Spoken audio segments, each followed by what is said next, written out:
2, 3, 4.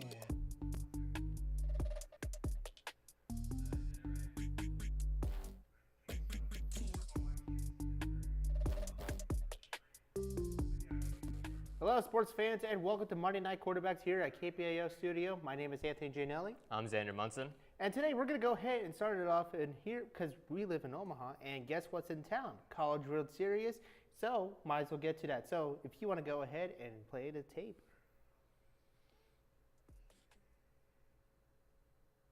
Aiden, if you want to go ahead, there you go.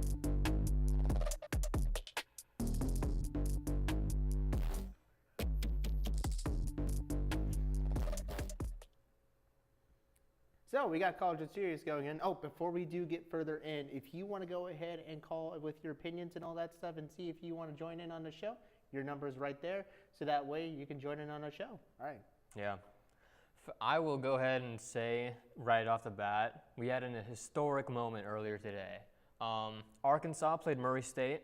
They won 3-0. And their pitcher, I gotta pull up the stats real quick.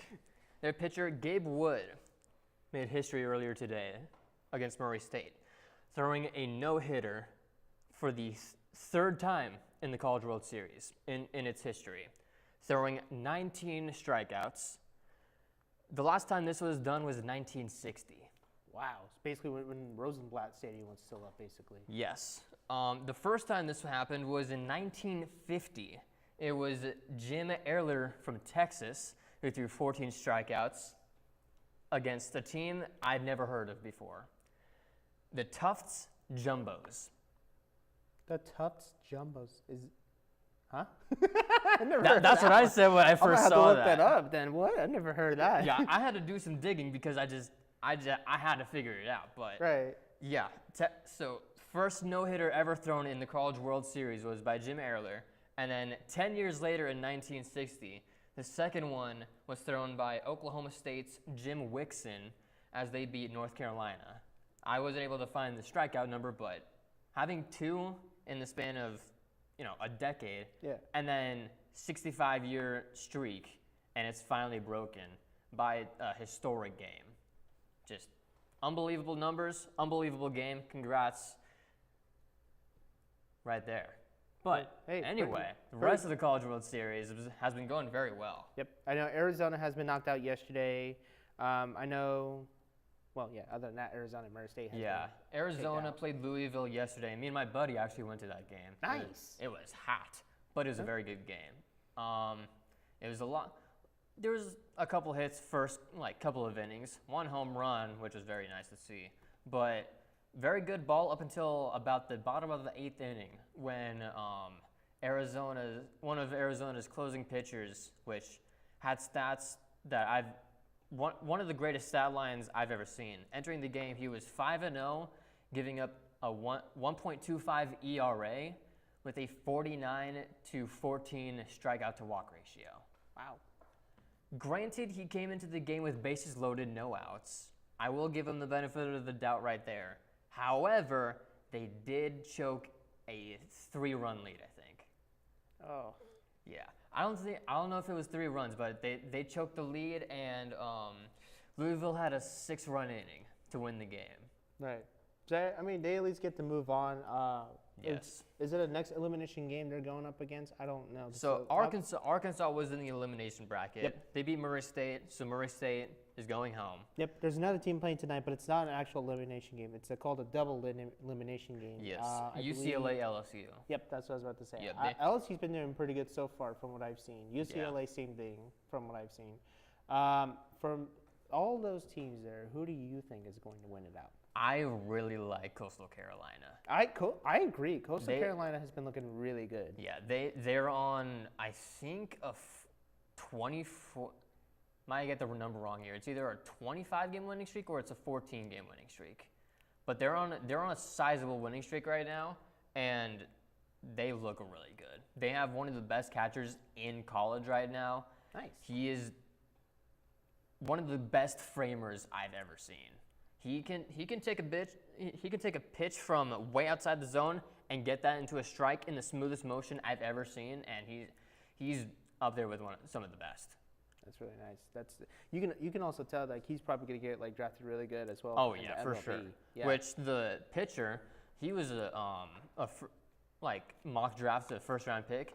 I guarantee his stock rises after that game. Oh, definitely, especially in basically a national spotlight too here in Omaha because well, if you know, Omaha. This is like the 75th year that Omaha is hosting College World Series. Yep. And obviously it's always a fun time when College World Series comes into town. Like you have, you know the Jello shot thing going on at Yeah, Rocco's. yep. That's LSU bombed that last year. I can't remember Well, exactly. they crushed it when Paul Skeens was at LSU. Oh, my. I think they set a record for the amount of jello shots. that It they was the had. most record they ever had at Rocco's. I can't Yeah. remember the number. I'll have to look it up later. But it was like, it wasn't 75,000 is what I was thinking. It was something probably more than that. But it was such a big number, obviously, and like with Jello shots and all that stuff. And at that place, which is kind of close to obviously to Oh, the it's stadium. right next to the stadium. Yep. If you're like if you're watching out of state and all that stuff, it is right next to the stadium,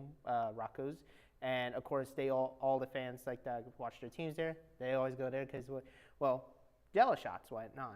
Exactly. I don't know. I never had alcohol like that yet, but they have like a little challenge thing on like if you go like to their social media page or anything like that. Yeah, they have like a yeah, whiteboard. they've got a whiteboard set up in the bar, and I did see the updated list, and LSU is once again top of the charts there. I'm not surprised.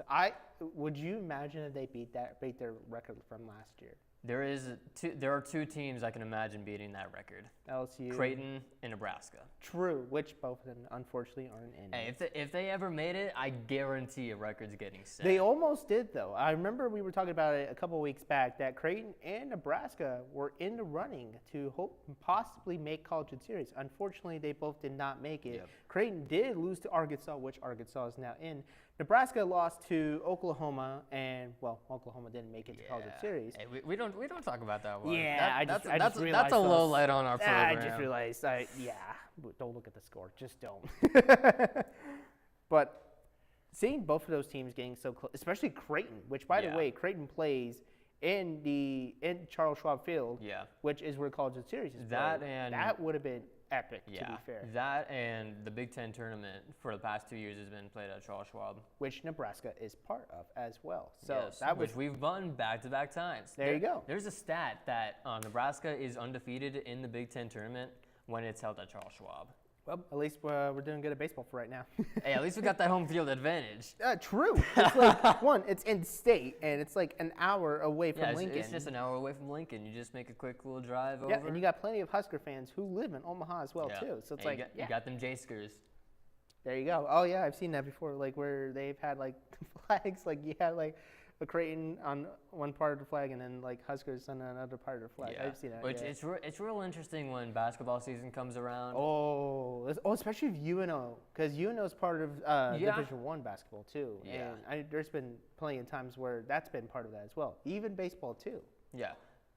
But anyway, with the brackets so far, Coastal Carolina last night beat Oregon State. Yep. 6-2.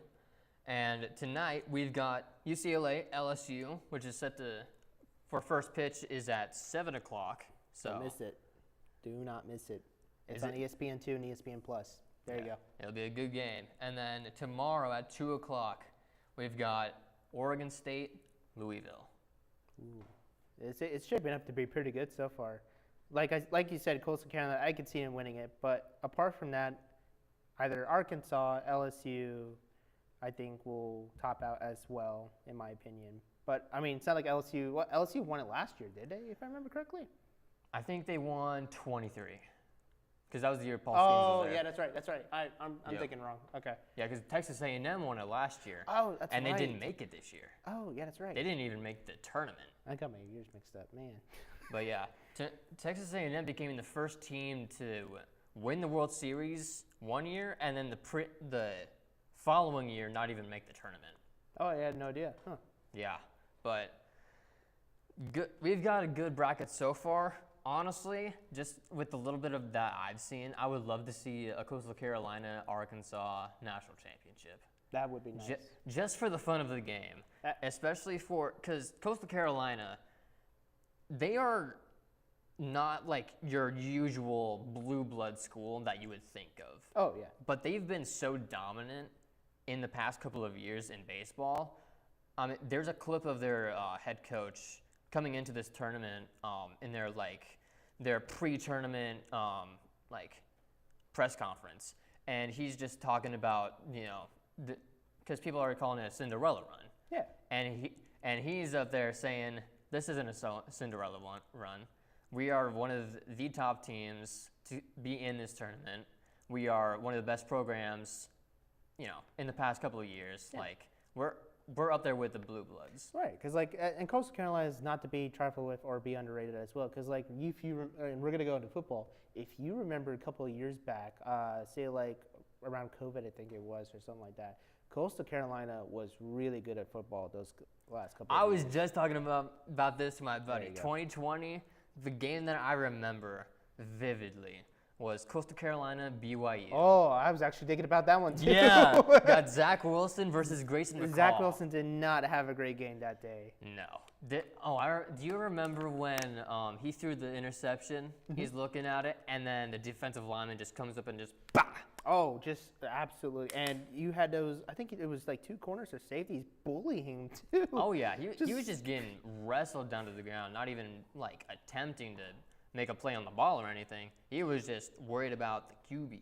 I'm surprised Coastal Carolina didn't make the championship. Well, I mean, to be fair, this was when it was just a 14 bracket, which was so stupid at the time. Hey, Cincinnati did make it as a That is true. Cincinnati 5. did make it, and they got whopped by Alabama. But hey, we ignored that part. We looked at the good parts of it going into it.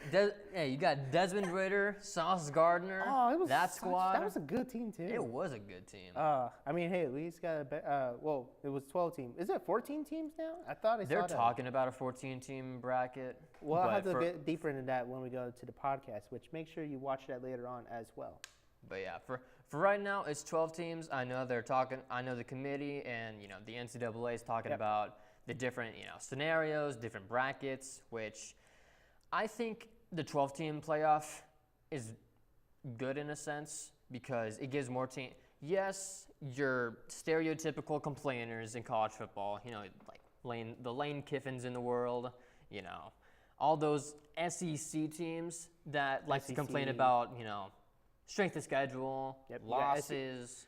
Yeah, normally it's like you'd see complaints from SEC, Big Ten, some Big 12 teams, but mostly from Big Ten or SEC. And it's like, what are we doing?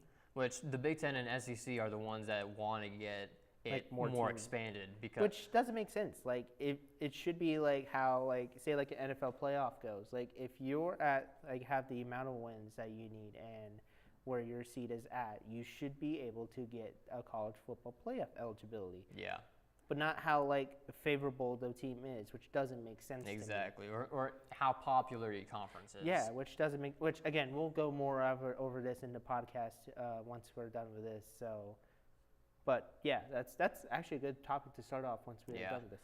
Because they with the new college football playoff format with the 12 teams, they have had talks about how do we want to expand this if we want to. Yeah. And the two conferences that are always at the front of those discussions being like, hey, we should get these automatic bids for teams are Big Ten and SEC. Yeah. Which, Nebraska's in the Big Ten, got automatic love for the Big Ten, but at the same time, it's if you're good, you're gonna get in. If you win, you're gonna get in. Which is why I absolutely agreed with Alabama getting left out of the college football playoff this year. Yeah. It's a hot take, but I absolutely agreed with SMU getting in over Alabama. Especially the bowl game they win, which, again, we will go over this in the podcast, but I want to continue on with the NBA Finals, which we are going to have Game 5 tonight at 7:30 p.m. Central Time, I believe, is what it's on. Yes. Yep, Central Time. So don't forget that if you're out of state and out of town. So Game 5, tied 2-2, Pacers and Thunders. Ooh boy, it is coming down. Tyrese Halliburton. That's all I gotta say. Tyrese Halliburton, he's gonna show up. Oh yeah. Even it doesn't matter how down the Pacers are, they're gonna find a way to get back. Which is why the Thunder have to be on their A game every single play. all the time. Yep, and I know Westbrook was starting to play really good with, so far with the Thunders, but if they want to win it out, he's got to get way better, including all of that of the. You mean Including Shai all the teams. Alexander? Yep, thank you. I was trying to think of his I was name. going to say, Russ ain't there anymore, buddy. No, well, no, but I mean, he's starting to. No, he's with the Thunder, right? No, he's with the Nuggets. Hey, he's changed a lot of teams the last couple of years. I will give you the slack on that one. True. I mean, it's not like he was with the Rockets too, and I forgot he wasn't with Yeah. us anymore. No, he's been a He's little been bit everywhere. He's like Ryan Fitzpatrick right now. Yeah, he's been a little bit of a journeyman these last my goodness. couple of years. All yeah. right, sorry. I don't know why I brought on Russell Westbrook. We're going to forget about that. Yeah, the MVP, Shai Gilgeous-Alexander, the free throw merchant, Now, as they call him. who I was trying to think of, he is doing a fantastic job so far. But obviously, like I said, start rallying up the guys. Try to see if you can finish out, because they were led up with 2-1. Well, 2-1 obviously, and then Pacers came back and tied it up. So it's like, okay, well, we got to get serious now. So we'll see how the best odds of that are finishing. Which up. I loved watching the end of Game 1, because when Tyrese Halliburton hit that tying 2-point shot, I loved how he immediately went to the Reggie Miller choke celebration. Oh, me and my buddy were watching that. I just had to laugh, because first of all, the shot was amazing, and then immediately hitting the celebration, that was just picture perfect to me. Exactly. Yeah. So who do you think is going to win out though? If the Pacers continue to do their magic, I think the Pacers win. I can see that If too. the Thunder step up their defense and actually, if they do what they did in the games where they've won, where they play defense all the way through, they don't give the Pacers an inch of room. You have to limit Tyrese Halliburton. Yeah. That's the main guy you're looking at. And then, you've got Pascal Siakam, who won the conference championship MVP. You get those two guys, and then you're looking good. Yep. But do not give the Pacers any room to make a comeback, because that's the moment that you lose. Exactly. Yeah, so it'll be interesting to see how that finishes out. So, but hey, remember, Game 5, 7:30 tonight. Do not miss that as well. I know I said don't miss College World Series, but don't miss this one, because this is also an exciting one to see who has an edge over them and to Game 6. And maybe we'll get a Game 7 if that's the case. Hey. Game 7 is Game 7, baby. You don't really see that in finals, huh? No, not. The last couple of years we've been missing a Game 7. Well, especially in the finals. It was about time that we get a Game 7 in the finals, because I remember we were talking about it with you and Josh. There was like the first set of playoffs. It was Golden State and Rockets, actually. Yes. That one was very good. That was a series that was back and forth very heavily, which yeah. led into obviously a Game 7. And oh boy, it was just fighting everywhere. Yeah. No, literally. Oh God, it was so exciting to Fred watch. Van Vliet going crazy though in those last couple of games. Yeah. He could not miss from 3. Oh God, he was so. He, like whatever you would do, he'd be like Stephen Curry out there. He could was not Steph miss. Curry. He was prime Steph Curry in those moments. Steph Curry's like, I'm just gonna pass it on to you, man. There you go. But, All right. I guess we'll go into MLB right now. So this was a little bit of a big news right here. Red Sox are dealing their all-star Rafael Devers to the Giants, the San Francisco Giants. The Giants. Yes. This is the second time that the Red Sox have traded their star player. Well, from what I've seen, because I was reading up the news story today, and I'll be honest, I'm not huge into baseball, but I do try to learn about the players and all that stuff. So what I was reading today is he's, I believe, center field or something like that, or like the second. No, he's a DH. DH. I'm sorry. Yeah, from what I've read, he's a DH, and he doesn't want to play any positions. Yeah, he does. He does not want. Like they asked him to do like first base. Yeah. Because there was like an injury or something like that, and he's going, nope, I don't want to do it. You can't make me. So they're like, all right, well, we're just gonna trade you then. And well, the Giants owners hear about this, and they're like, oh, let's go visit him and let's go talk to him about it. And, well, I guess they talked to the owners of the Red Sox, and now here we are. Yeah. The Red Sox did get players from the Giants, including three-time All-Star, and a trade that also sent left-handed Kyle Harrison, right-hander Jordan Hicks, outfielder James Tibbs III and right-hander Jose Bello to Boston. So they at least got a good amount of players for that. And from the sounds of it, some of them are prospects that are very high on the board from what it sounds like, but I'm not exactly sure. Was that all pitchers that you just read? It might happen. I think the left-handed and the right-hander are pitchers. I might be. Interesting. Yes. Again, I'll have to research on this, and again, if I'm wrong, I'm sorry. Honestly, I was just reading from the thing, and I just copied it down. No, because not copy it down, but like write it down, like to see, like to report. Yeah. No, but I was seeing the reports of him, like possibly getting traded because I saw a report from Jeff Passan saying that he just didn't want to be on the Red Sox anymore because you know as a leader you have to be able to change, Exactly. because especially when you're a DH, that's the thing. When you're solely hitting the ball and you have the ability to fill in for a spot that your team needs, Yeah. and you just flat out refuse, Then, doesn't yeah, look the best. Your guys are going to get traded or released. And if we've seen the same in like NBA, NFL. Oh, God, it's happened so many times in NFL. I have to think of an example.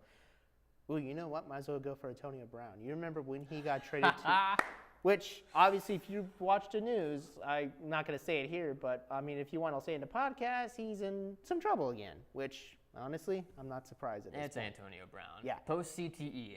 Post-CTE. Yep. Pre-CTE, Antonio Brown was a star. Yes. He was a stud. Ever since that one hit in that one Cincinnati game, it just Curse has you, been Vontaze Burfict. Vontaze, what have you done?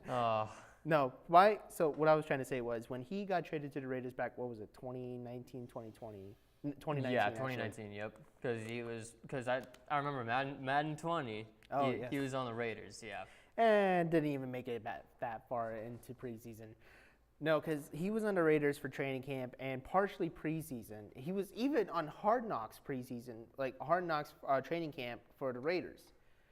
But as we've seen what was going on, one, he was having fits about his helmet because, well, they've had a ban like the previous helmet Yeah, he was wearing. well, they just had something recently with Aaron Rodgers because he just Yep, signed with the same thing. Steelers, and his old helmet was banned because of safety protocols. Which, in a new era of helmets and all that stuff, and you have different kind of helmets that have better safety ratings, I can see them doing yeah, it's just the growing technology in this game that. where you have. Rest in peace to the bucket is what Yeah. is the saying.